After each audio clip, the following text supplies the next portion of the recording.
most common question I get asked is about masturbation. Is masturbation okay? Can I masturbate once a day? Can I masturbate 3 times a week? Can I use Vaseline as a lubricant? Can I use coconut oil as a lubricant? Do women like men with muscles?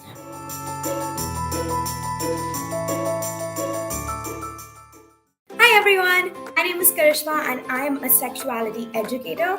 I do a lot of my work through Instagram through a page called Talk You Never Got.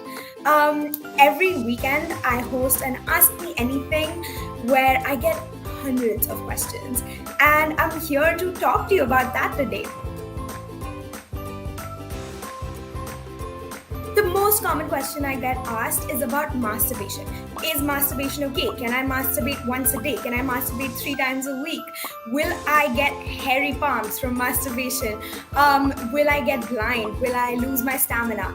The answer is no to all of those questions that ask, will something happen if I masturbate? And whether there's a right number or not, that's really up to you. There is no negative side effects to masturbation. Masturbation is just a simple way for someone to get self-pleasure. It is safe, cannot affect your acne or your hair growth or your weight or any such thing. We have so many myths about virginity. I get questions ranging from, oh no, I didn't bleed the first time I had sex, to will anyone find out that I've had sex? Or even questions like, I bleed every single time, is that okay? The answer is no one should be bleeding any time that they're having sex, whether it's the first time or the 100th time. Sometimes, occasionally, when someone has sex for the first time, their hymen is a tissue that might get stretched a bit, which might cause a little bit of bleeding.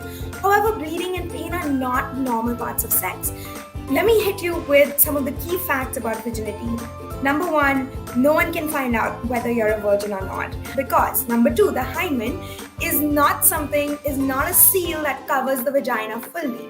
People tend to think that it's like some type of cover which you have to break through the first time. That's simply not true. Most people's hymens actually have holes. Maybe like 1 in 100,000 people have a completely sealed hymen. And if someone has a completely sealed hymen, even things like menstrual blood don't really come out so easily. And thirdly, virginity is a social construct which is used to police people's bodies.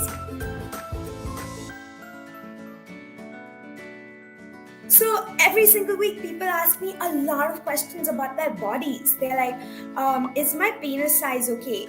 I have dark, intimate areas. My vulva is dark, my vagina is dark, my penis is dark. I get all sorts of questions. People ask, my breasts are 2 different sizes. And the simple fact is, our bodies are super different from each other. And so it is only natural that our penises, our breasts, all the other parts of our bodies will also look completely different from each other. When it comes to darker skin in your groin area, in your armpit area, are completely a natural part of showing that someone is going through puberty or someone is reaching physical maturity. The thing is, there'll be lots of brands which market things like intimate whitening creams and whatnot. You don't require any of that. It is just a normal thing to have darker genitals. Every single person out there has it, whether or not you might see that in popular culture and media or even in pornography. Remember, what you see online is edited, airbrushed, photoshopped, all sorts of things. Is it safe to have oral sex without protection? Is it safe to have sex without protection if I'm in a monogamous relationship? And the answer is that nearly nothing in sex is completely safe. There is always some amount of risk involved, whether that's risk of pregnancy or risk of STI transmission.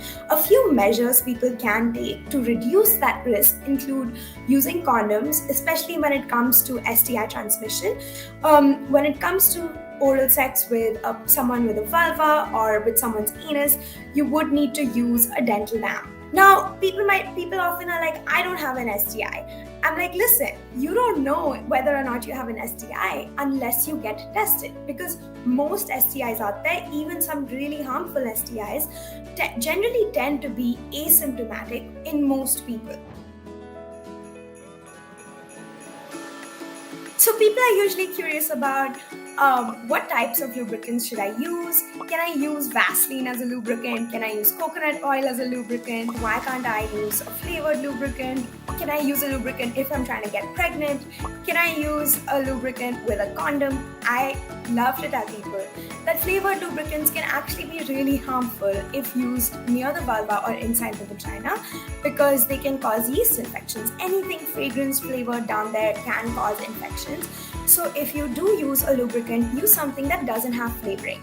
If you're using a condom or a toy made of silicone, you want to make sure you are using a water-based lubricant, because if you use oil, Vaseline, any such thing, it can make condoms break more easily and can also, again, cause infections if used inside the vulva. So people ask me, where should I buy lubricants? Will lubricants help me not get pregnant? The answer is that no, lubricants cannot prevent pregnancy. But if you are trying to get pregnant and you want to use a lubricant, make sure you use one that is fertility friendly. And I think that covers it.